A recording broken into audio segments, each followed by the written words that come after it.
Hello mga kol, welcome back na naman dito sa ating YouTube channel mga kol. So meron tayong ipakita ngayon, top of the line na DE17W 4x4 RO6A engine, 660cc.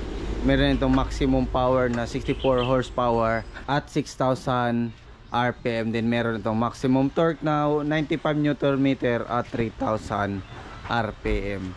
So check natin yung unit, then tapusin natin yung video para malaman natin kung magkano yung presyo nito at saka kung ano yung full specs nitong ating unit. So makita natin dito mga kol, is clear lang po siya, hindi siya tinted visa request ng ating customer. So low roof yung unit natin na DE17W.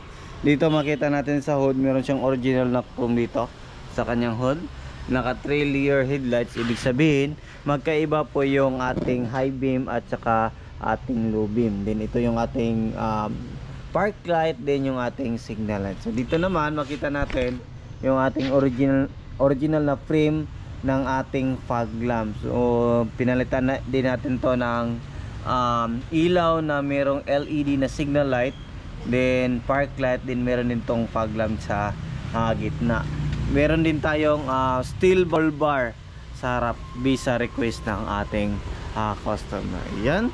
So kita din natin sa windshield yung sensor dito sa RBS system or radar brake support. Yan. So yan po yung nakapa-special nitong ating unit kasi meron siyang radar brake support. So makita nyo yan sa mga previous na vlog natin, meron niyang video niyan paano nag-function. Dito naman meron siyang ilaw dito sa kanyang side mirror. Yan, signal light po yan mga kol. Then dito makita natin naka 13 inches brand new yung ating gulong din. Japan original yung ating mag wheels. Yan.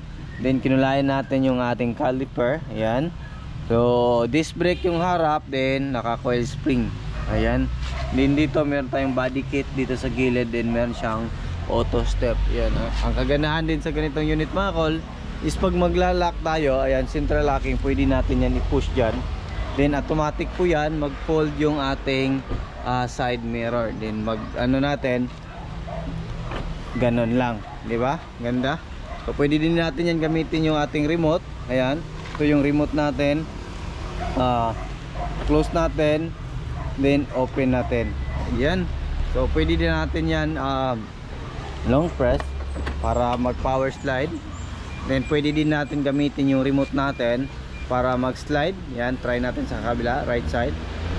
Ayan, di ba? Ganda. So napaka ganda po ng ating latest na mga model na minivan. Ayan, long press lang natin. Ayan.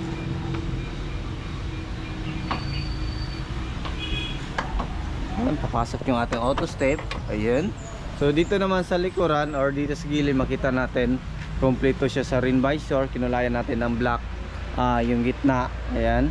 Para pag tinignan dito sa malayuan, parang buong salamin po yan. Dito naman makita natin yung ating likuran. Kinulayan natin yung ating brake drum. So naka brake drum or naka brake shoe yung ating likuran. Then coil spring yung gamit. Naka differential po yan. Then 4x4 mayroon din siyang front differential para sa ating 4x4. Yan. So yung mga 4x2 nito na variant is naka differential type. So meron siyang differential. So rear wheel drive po yung ating unit. Ayan. Dito naman makita natin sa mga low roof na mga DE17W mga kol is buo po yung ating back glass. Meron siyang spoiler. Yan po yung original spoiler. Meron siyang third light dito. Ayan. Meron din siyang wiper. Yan po yung kanyang wiper. Din dito makita natin yung ating ilaw. So pahaba na yung ilaw natin, wala na dito. Yung mga DE64W is dito sa back door or dito sa ano is pataas. Sa DE17W yung mga latest variant is dito na po yan mga kon. Ayan. So nilagyan din natin ng plate holder para hindi mabin yung plaka natin. Meron din tayong camera, dalawang camera, dashcam at saka sa stereo natin. Then mayroon din siyang ano dito, step board sa likuran. Then pwede din natin yan i-lock gamit dito. Ayan, naka-lock siya. Then open. So pwede lang yan mga kol kung nandito sa atin yung ating remote. Ayan, lock, open, double blank. Ayan, then open natin.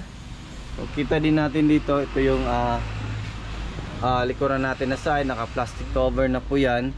Meron siyang ano dito, meron siyang charging port. Yan. So kabila dito naman meron siyang mga extra lagayan, parang naka double dick yan. Then ayan, meron siyang third set, left and right. Ayan, so box type yung gamit natin. Then naka VIP ceiling po yan. Yan po yung request ng ating customer. Ayan, so punta naman tayo dito. Ayan, ganda. Then dito mga call is naka captain seat po yan. Tapos meron siyang armrest dito. Yan po yung armrest natin. Yung upholstery natin is yan yung tinatawag natin na VIP concept. Meron siyang button type. Yan po yung request ng ating customer.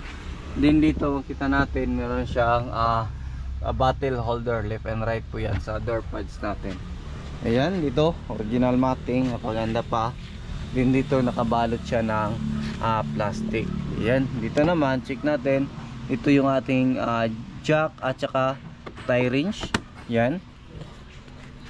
Nilagyan natin ng mga ano dyan, bulsa para may mailagay tayo.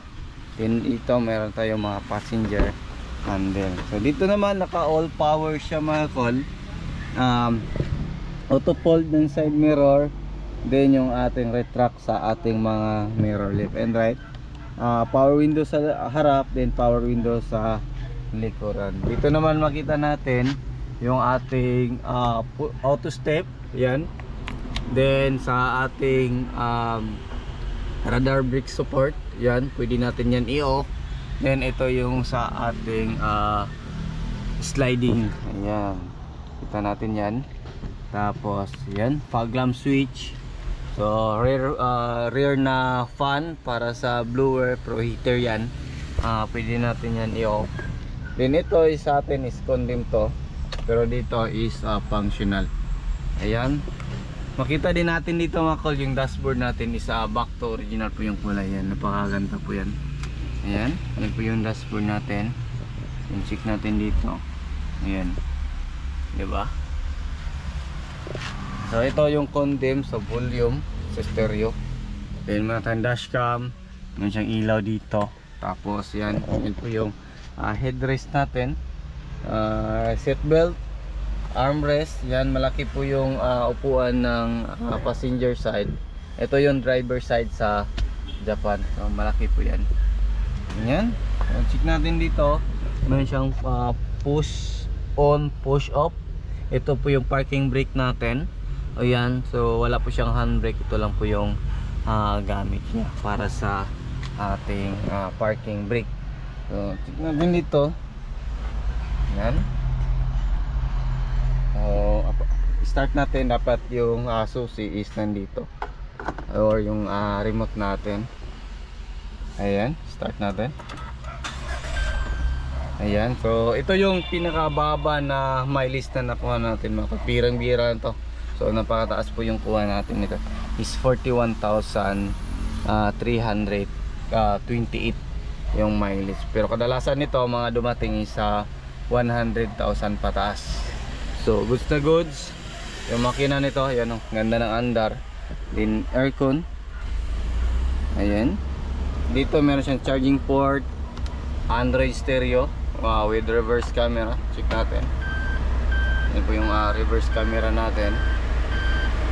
Then dito yung ating volume.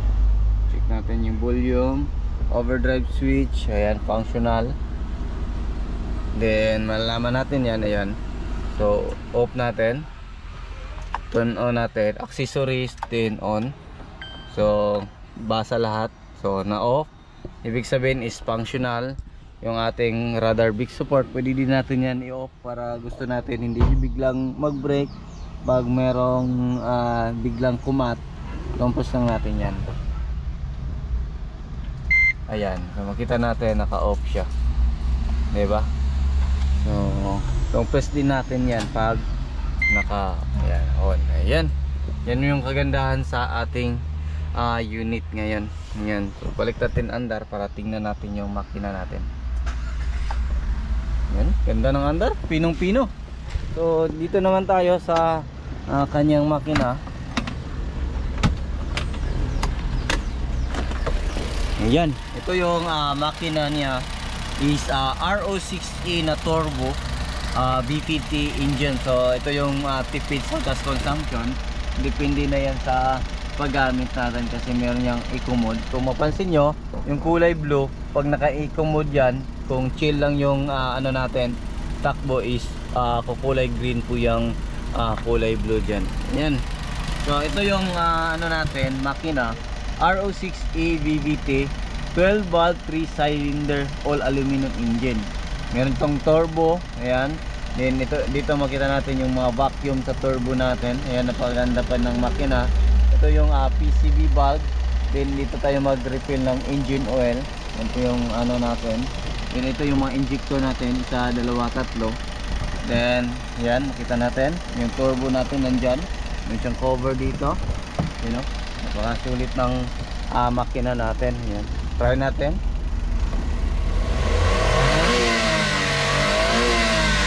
Yan, super ganda pa ng andar. Then check natin sa kabilang side. Yan, maganda ng unit na to, mga solid na solid. Natin yung gas tank opener natin is nandito. Ayan, ayan po yung gas natin. Balik natin. Ayan, kita natin dito yung ating alternator, aircon compressor, din yung ating throttle body. Ito naman yung sa ATF natin. Dito tayo mag-fit ng ATF. Ayan. Then ito naman yung sa engine oil natin. Ayan, so new change oil po ito. So lahat ng unit natin bagong change oil. Dito yung ating air filter housing, main fuse box natin, mga kal. So yan po yung makita natin. Then dito sa mga dashboard, kompleto po yan na merong mga lagayan, battery holder, glove box. Ayan, yan po yung glove box natin, battery holder. So yan po yung unit natin na latest model.